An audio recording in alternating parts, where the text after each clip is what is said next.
አርበኛ ሄኖክ አዲሴ ማን ነው? ከኢትዮጵያ ፍትህ ተቋማት ፍትህ አንጠብቅም በሚለው የችሎት ንግግሩ የሚታወቀው ያኔው የግፍ እስረኛ የዛሬው አርበኛ ሄኖክ አዲሴ ወጣት የአማራ ምሁር ሲሆን የትምህርት ዝግጅቱ በፊዚክስና በኢንጂነሪንግ የመጀመሪያና ሁለተኛ ዲግሪ በመያዝ በወልዲያ ዩኒቨርሲቲ የቴክኖሎጂ ተቋም IoT ኢንስቲትዩት ኦፍ ቴክኖሎጂ መምህርና የተቋሙ ዳይሬክተር በመሆን አገልግሏል። በዚህ የዩኒቨርሲቲ ቆይታው በአካዳሚክ ማህበረሰቡ ዘንድ ተግባቢ፣ ስራ ወዳድ፣ ጠንካራ፣ የተለያዩ ተግባራትን በማከናወን የተመሰገነና እምነት የተጣለበት ነው። በመማርና ማስተማር እንዲሁም በማህበረሰብ አገልግሎት የተቋሙን ልህቀት ከማሳደግ አንጻር ከፍተኛ ሚና ተጫውቷል። ይህም በስራ ባልደረቦቹ የሚመሰከር ተግባርና ለሌሎቹ የዩኒቨርሲቲው ማህበረሰብ አካላት በጥሩ ፈለግነት የሚነሳበት ማንነቱ ነው። ከዚህ ጎን ለጎን አርበኛ ሄኖክ ለአማራ ህዝብ መገፋት፣ መጠቃት፣ መሳደድ፣ ሞትና መዋቅራዊ ጥቃት ከልቡ የሚሰማው በመሆኑ በዩኒቨርሲቲ ቆይታውም ወቅት ከሥራ ተግባሩ ጎን ለጎን የትግል ተግባራትን በማከናወንና በአስገራሚ ሁኔታ የባልደረቦቹን የሥራ ኃላፊነቶች የሥራ ድክመት ሳያሳይ እንደውም በጥንካሬ ሆደ ሰፊ ሆኖ የአማራ ትግልን የማሰባሰብ የማደራጀት በተለያዩ የአማራ ግዛቶች ማለትም በሰሜን ወሎ፣ በራያ፣ በጎንደር፣ በሸዋ፣ በአዲስ አበባ በመንቀሳቀስ ደከመኝ ሰለቸኝ ሳይል ብዙ እንቅልፍ አልባ ሌሊቶችን በእግርም በተሽከርካሪም በመጓጓዝ የአማራን ትግል በሙሉ አቅሙ ሲያስተባብር ሲመራ ቆይቷል። አርበኛ ሄኖክ አሰላሳይ ብቻ ሳይሆን ንግግር አዋቂ ቁጥብም ጭምር ነው። ዕውቀት ብቻ ሳይሆን ጥበብና እምነት ያለው ገና በወጣትነቱ በስራው ጀብዱ አንቱ ተብሎ የተከበረ ነው። አርበኛ ሄኖክ አዲሴ በሃይማኖቱ ጥብቅ ፈሪሃ እግዚአብሔር የተጎናጸፈ ስብዕና ባለቤት ነው።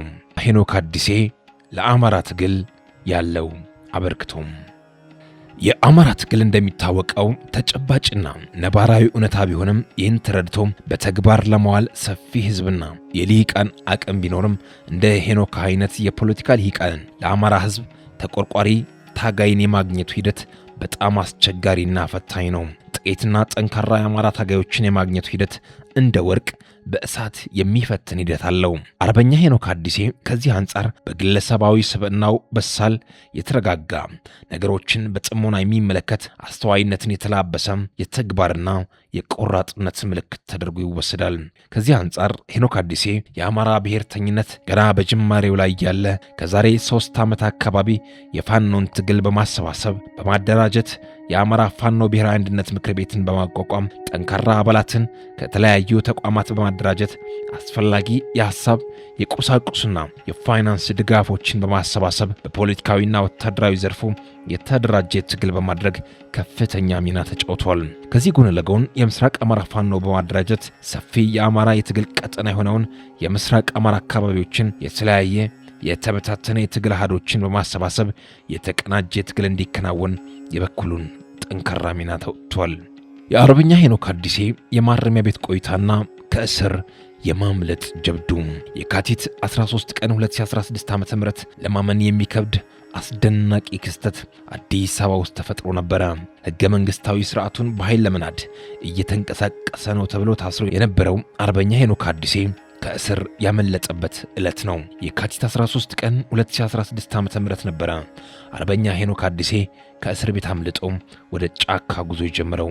እነሆ ዛሬ ድፍን 2 ዓመት ሊሞላው ጥቂት ቀናቶች ቀርተውታል። ከኢትዮጵያ ፍትህ ተቋማት ፍትህ አንጠብቅም የሚለው የችሎት ንግግሩ የሚታወቀው ያኔው የግፍ እስረኛ የዛሬው አርበኛ ሄኖክ አዲሴ ከእስር ያመለጠበት አግባብ እጅጉኑ የረቀቀና በርካቶችን አስገረመ፣ እንዲሁም በመንግስት ቤት ከፍተኛ ድንጋጤን የፈጠረ ክስተት ነበረ። ሄኖክ አዲሴ በትግል ሂደቱ ባጋጠመው የእስር ፈተና በአብይ አህመድ አምባገነናዊ የብልጽግና መንግስት ከሌሎች የአማራ የህሊና እስረኞች ጋር ለአማራ ህዝብ ህልውና የፍትህና ርትዕ ጥያቄዎች በሐቀኝነትና በወገንተኝነት በመቆሙ በጨካኙ ጸረ አማራ አስተዳደር የእስር ገፈተን እንዲቀምስ ግድ ሆኖበት ወደ ፌዴራል ወንጀል ምርመራ አዲስ አበባ ፖሊስ ኮሚሽን በመቀጠልም በቃሊቲ ማረሚያ በአስቸጋሪ ሁኔታዎች ውስጥ ቢያልፍም በሰነቀው ጽናትና በወረሰው የአባቶቹ ብልሃት ጀግንነት ከአምባገነኑ ማጎሪያ ቤት ጥበብና አስተዋይነት በተሞላበት ለማመን በሚከብድ ሁኔታ ዋናና ጥብቅ ማረሚያ ቤት ነው የተባለለትን የሀገሪቱን አደገኛ ማረሚያ ቤት ጠባቂዎቹን በመቅረብ በማሳመን የትግሉ አካል በማድረግ ለማመን በሚከብድ ሁኔታ ከዚህ ቀደም በታሪክ ተመዝግበው በማያውቅ ገድል በመፈጸም የአፋኙን ሰንሰለት ለመበጣጠስ ችሏል። አርበኛው የረጅም ጊዜ ህልሙ የሚሳካበት የህዝቡም እንባ የሚደርቅበት ከዚህ እስር ቤት የወጣ ዕለት ነው በሚል ህመሙን ረሳው። ወዲያው ከጳውሎስ ሆስፒታል ተሰወረ። ከሳምንታት ፍለጋ በኋላ በይፋ ፋኖን መቀላቀሉ ታወጀ። ያኔ ታዲያ መንግስት ሿሿ ተሰራ፣ ተመስገን ጥሩነህ አጨብጭቦ ቀረ፣ አብይ ጨርቁን ጣለ ተብሎ ተተረተ። አርበኛ ሄኖክ ሲሰወር የቃሊቲና የቅሊንጦ ማረሚያ ቤት ኃላፊዎችም ለቀናት ታስረው በኋላም ከኃላፊነት ቦታቸው ተባረሩ። ታራሚዎች ድጋሜ ለሕክምና መውጣት የለባቸውም ተባለ። መንግስት እጅጉኑ ተረበሸ። የማረሚያ ፖሊሶች መካከል አለመተማመን ነገሰ። ፖሊሶችና አለቆቻቸው የመንግስትን አደራ በአግባቡ አልተወጣችሁም በሚል ምርመራ ተጀምሮባቸው እንዲታሰሩ አደረጋቸው። ከዚያም በተደራጀና በበሳል ሁኔታ በተቀነባበረ ከአፋኙ ስርዓት መንጋጋ በማምለጥ ከአዲስ አበባ በእግር ረሃብ፣ ጥማት፣ ፍርሃትና ድካም ሳይበግረው ረጅም እጅግ ፈታኝ መንገዶችን ለማለፍ እጅግ ግድ ሆነበት። በየኬላው ጥብቅ ፍተሻ እንዲደረገ መንግስት ትዕዛዝ ስላወረደ አርበኛ ሄኖክ ማሳ ለማሳ በሌሊት እየተጓዘ ቀን ቀን ደግሞ ተሸሽጎ እየዋለ ነበር ምንጃር የገባው። ከምንጃር ወደ አንኮበር፣ ከአንኮበር ወረኢሉ፣ ከወረኢሉ አምባሰል፣ ከአምባሰል ራያ፣ ከራያ ላስታ እግሩ እስኪላጥ ተጉዞ ታሪክ ሰራ። በኋላም ከአማራ ፋኖ ወንድም እህቶቹ ጋር በትግል ሜዳው ዳግም ሊቀላቀል ችሏል።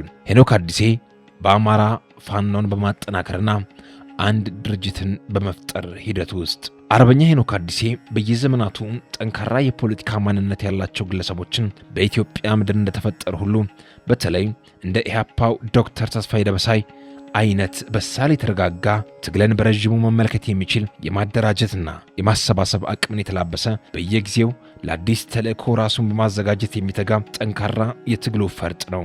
የአማራ ትግል ተጨባጭ ነባራዊ እውነታ ያለው መንግስታዊና መዋቅራዊ መገፋት እንዲሁም የህልውና አደጋ ያዘለ ቢሆንም የትግሉ የተበታተነ አካሄድና ያለመቀናጀት ህዝባዊ ድጋፉና የትግሉን ስኬት ማርሰሙ ሐቅ መሆኑን ከተረዱ ጥቂት አስተዋይ በሳል መሪዎች ውስጥ አንዱ አርበኛ ሄኖክ አዲሴ ነው። ከዚህ የተነሳ በመጀመሪያ በምስራቅ አማራ ፋኖ ስር የሚገኙ የተለያዩ የፋኖ ወታደራዊ አደረጃጀቶችን ወደ ተማከለ አንድ አደረጃጀት ስር እንዲገባ ከፍተኛ ሚና ተጫውቷል። ከዚህ ጎን ለጎን በምስራቅ አማራ የሚደረጉ ትግሎችን በወታደራዊና ፖለቲካዊ እንዲሁም በሚገባ በተሳለጠ መንገድ እንዲከናወን ቁልፍ ሚና ተጫውቷል። አርበኛው ወደ ወሎ ከማለፉ በፊት ሸዋ ውስጥ ፋኖዎችን ወደ አንድ ለማምጣት ብዙ ጥረት አድርጓል። የተለያዩ አካላት ጣልቃ የገቡበት የሸዋ ፋኖ ጉዳይ ውስብስብ በመሆኑ የተነሳ መፍትሄ አልባ ሲሆንበት ወደ ወሎ ተጉዞ አምባሰልን ቤዝ አድርጎ የወሎ ፋኖን አንድነት ከሌሎች ወንድሞች ጋር በጋራ ስራውን ሰራ። በመቀጠልም ዳግም ከሌሎች አማራ ግዛቶች ማለትም በሸዋም በጎንደር ውስጥ የነበሩ ልዩነቶችን፣ አለመስማማቶችን እንዲወገዱና በዚህም ተመሳሳይ ወታደራዊና ፖለቲካዊ ስራዎችን በተሳለጠ ሁኔታ ጉልህ ሚና ተጫውቷል። በመቀጠልም 3 የአማራ ቀጠናዎችን ማለትም በወሎ፣ በጎጃም፣ በሸዋና በጎንደር ያሉትን አደረጃጀቶችን ወደ አንድነት በማምጣት ሂደት ላይ ረጅም ጊዜ በፈጀ በወራቶች ውስጥ በተደረገ ንግግርና ውይይት የሐሳብ ልውውጥና ፈታኝ በሆነ ሂደት በማለፍ እንዲሁም በጎንደር የዲማ ስምምነት ላይ በመድረስ የአማራ ፋኖ ብሔራዊ ኃይል አፋብኃ እንዲመሰረት ከፍተኛ ሚና ተጫውቷል። ከዚህ በመቀጠል የአማራ ሕዝብ ጥያቄ የፋኖ ሰራዊትና የአማራ ሕዝብ የሚያነሳው አንድ ፋኖ ድርጅት በማቋቋም ትግሉን ወደፊት ለማምጣት ወሳኝ መሆኑን በመረዳት በሁለት ተከፍሎ የነበረው ማለትም በአፋሕድ አማራ ፋኖ ሕዝባዊ ድርጅትና በአፋብኃ የአማራ ፋኖ ብሔራዊ ኃይል መካከል የነበረው ልዩነት፣ ቅራኔ፣ ግጭት በማስወገድ በወደ ሰፊነት አንድ አማራዊ ድርጅት በማወለድ አንጻር ከፍተኛ ፖለቲካዊና ርዕዮተ ዓለማዊ ተጋድሎ በማድረግ አንድ የአማራ ድርጅት፣ አንድ የአማራ የማሰባሰቢያ ዋርካ የሆነ የዘመናት የአማራ ሕዝብ ጥያቄዎችን ለመመለስ የሚተጋ ተቋም ማለትም የአማራ ፋኖ ብሔራዊ ንቅናቄ መፍጠር ሂደት ከሌሎች የአማራ ፋኖ ከፍተኛ አመራር ወንድም እህቶቹ ጋር በመነጋገር በማሳመን የአንበሳውን ድርሻ ተወጥቷል። ይህም የሥራ ውጤት የሆነው አንድ ውህድ ድርጅት እውን ሆኗል። የአርበኛ ሄኖክ አዲሴ አሁናዊ ሚናና ተጠባቂ አበርክቶ በአሁኑ በተመሰረተው የአማራ ፋኖ ብሔራዊ ንቅናቄ ምክትል ሊቀመንበርና የፖለቲካ ዘርፍ አስተባባሪው ሄኖክ አዲሴ የፖለቲካውን ዘርፍ በበሳል ሁኔታ ከሚመሩ ከፍተኛ አመራሮች ውስጥ የሚገኝ ሲሆን ለትግሉ ላቅ ያለ አበርክቶ የሚወስዱ የህዝብን የትግል አደራ በሚገባ ለመወጣት ከሚችሉ አርበኞች ውስጥ የሚካተት ነው። ለቀጣይ የአማራ ትግል በተደራጀ ሁኔታ መንግስታዊ መዋቅራዊ ኃላፊነትን በመሸከም በአማራ ህዝብና በኢትዮጵያ ህዝብ ዘንድ ተስፋ የሚጣልበት ፈረንጆቹ እንደሚገልጹት ፕሮሚሲንግ ኤንድ ክረጀስ ፖለቲሽያን ውስጥ የሚካተት ይሆናል። የተከበራችሁ የኢትዮ ዲስኮርስ ተከታታዮች፣ ይህ በአርበኛ ሄኖክ አዲሴ ትኩረቱን ያደረገ ልዩ ዝግጅት በአንድ ወቅት በአምባሰል ሰማይ ላይ ሲያጓራ ከከረመው ከጄት ከድሮንና ከሚግ 23 ጋጋታ ተርፈው ከላይ ድሮን ቢያንዣብብም ስራ ላይ ነን ባለው የአርበኛ ሄኖክ አዲሴ ንግግር በማስታወስ ሰላምና ፍቅር ለሀገራችን ኢትዮጵያ በመመኘት እንሰናበታለን።